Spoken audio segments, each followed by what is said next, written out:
लहरी को जातीय चलचित्र पुरस्कार नहीं घोषणा पर भाव विह्वल प्रयोजक झिलिक से कहते जगा कथा शुणिले परिश्रमर फल मिला ओडिशा एवं ओडियां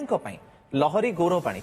यह काम करने को मत आहरी उत्साहित करिशार कथा कहूबा मो चलचित्र राज्य चलचित्र पुरस्कार नॉमिनेशन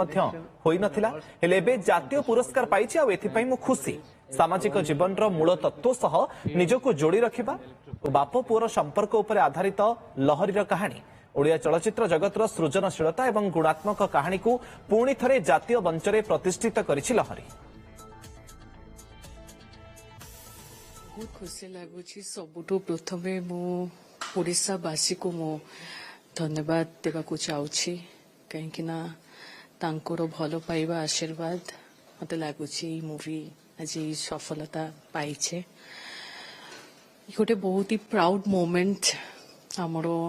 पूरा एंटायर लहरी परिवार टीम आज बहुत ही खुशी कहीं ये दीर्घ 2.5 वर्षर परिश्रम डायरेक्टर और मो स्क्रिप्ट रे बसिबाटो नहीं कि मूवी आज जिते बेले सुनिली मु बहुत खुशी हेली मो मोर निजर आनंद को मु प्रकाश करि पारिलिनी।